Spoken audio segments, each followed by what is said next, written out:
नमस्कार दोस्तों, इन्फ्राटॉक्स के नए एपिसोड में आपका स्वागत है। तो चलिए शुरू करते हैं।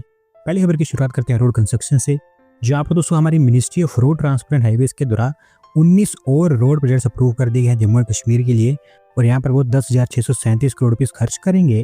दोस्तों बेसिकली यहाँ पर 296 किलोमीटर के रोड प्रोजेक्ट्स के ऊपर काम किया जाएगा।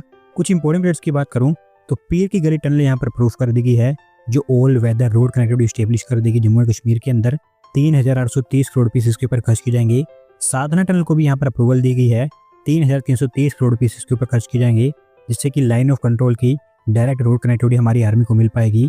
लाल चौक से परिमपुरा के बीच 700 करोड़ का 4 लेन का फ्लाईओवर अप्रूव किया गया है। सिमिलरली 445 करोड़ रुपीस का मागम फ्लाईओवर भी यहाँ पर अप्रूव किया गया है। 95 करोड़ रुपीस का काजीगुंड बाईपास और एक 2 लेन का ब्रिज भी अप्रूव किया गया है शोपिया के अंदर, जहाँ पर 71 करोड़ रुपीस खर्च किए जाएंगे। अगली दोस्तों अपडेट असम से है, जहां पर दोस्तों असम की सीएम के द्वारा अनाउंस किया गया है कि असम के अंदर एक नया थर्मल पावर प्लांट सेटअप किया जाएगा, और इसको लेकर अभी उन्होंने 2 लैंड पार्सल्स आइडेंटिफाई कर लिए हैं। दोस्तों thermal power plant initially Kokrajhar district में बनकर तैयार होना था, लेकिन लोकल प्रोटेस्ट के चलते ये आगे बढ़ ही नहीं पाया। तो अब कोकराझार की जगह या तो इसको धुबरी में बनाया जाएगा या फिर गोलपाड़ा डिस्ट्रिक्ट में बनाया जाएगा। दोनों जगह पर सूटेबल लैंड आइडेंटिफाई कर ली गई है। अगले 1-2 महीने के अंदर अंदर असम सरकार यहाँ पर लैंड फाइनलाइज कर देगी कि कौन सी एक जगह पर इसको बनाया जाए। 3,000 मेगावाट के आसपास की कैपेसिटी होने वाली है और 40,000 करोड़ रुपीस के आसपास यहाँ पर खर्च आएगा। ओवरऑल प्लान ये है कि नवंबर के आसपास इस प्रोजेक्ट के लिए फाउंडेशन हो रख दिया जाए।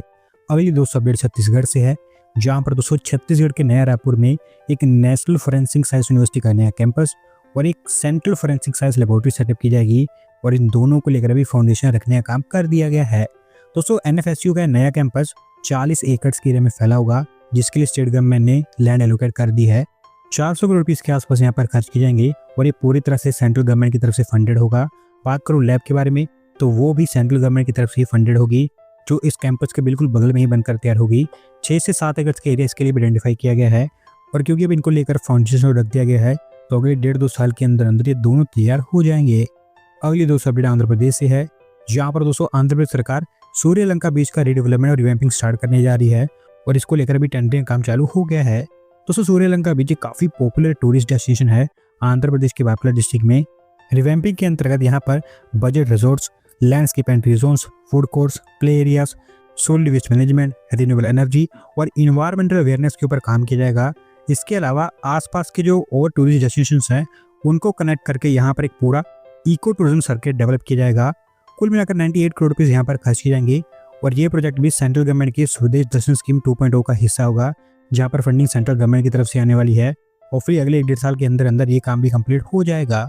अगली दोस्तों update Delhi Meerut rapid rail को लेकर है, जहाँ पर दोस्तों दिल्ली मेरठ रैपिड रेल अभी पूरी तरह से कंप्लीट हो चुका है, और इसी सीरीज में एनसीआरटीसी के द्वारा यहाँ पर पहला full length speed trial conduct कर लिया गया है।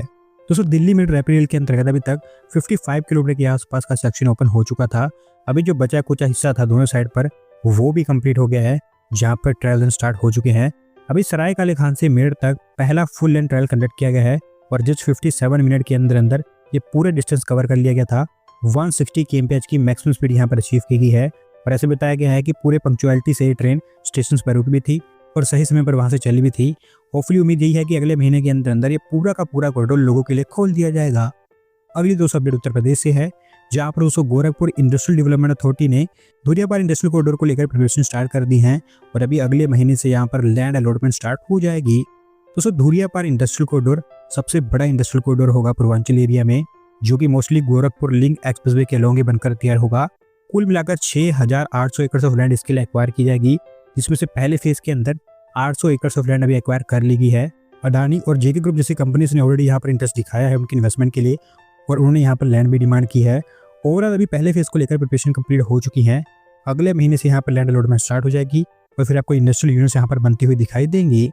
अगली दोस्तों अपडेट विशाखापट्टनम मेट्रो से है, जहाँ पर दोस्तों Andhra Pradesh metro rail corporation ने विशाखापट्टनम मेट्रो के लिए 2 नए मेट्रो डिपो प्लान किए हैं, और अभी इनको लेकर फिजिबिलिटी स्टडी स्टार्ट हो गई है। दोस्तों इनमें से एक डिपो तो ओल्ड डेयरी फार्म पर बनकर तैयार होगा Visakhapatnam institute of medical science के पास, जबकि दूसरा डिपो विशाखापट्टनम पोर्ट अथॉरिटी के पास बनकर तैयार होगा। हर डिपो 35 से 40 एकड़ के एरिया में फैला होगा, और ये लैंड यहाँ पर आइडेंटिफाई कर ली गई है, और अभी क्योंकि फिजिबिलिटी स्टार्ट हो गई है तो इसके बाद सब क्लियर हो जाएगा कि यहाँ पर इनको बनाया जा सकता है या फिर नहीं। आज की आखिरी अपडेट स्मार्ट सिटीज को लेकर है, जहाँ पर दोस्तों भारत सरकार के द्वारा 8,000 करोड़ का स्मार्ट सिटी प्लान भी स्क्रैप कर दिया गया है और अब डिसाइड ये हुआ है कि इनकी जगह देश में एग्जिस्टिंग सिटीज के ऊपर फोकस किया जाएगा। दोस्तों बेसिकली जिन लोगों को नहीं पता उनको बता दूं कि भारत सरकार का प्लान था कि वो 8,000 करोड़ रुपीस खर्च करके देश में 8 नई सिटीज को डेवलप करेंगे, जो कि सभी की सभी ग्रीनफील्ड सिटीज होने वाली थी। और इसके लिए हमारी स्टेट्स के द्वारा मिलकर 26 के आसपास प्रपोजल भी भेजे गए थे।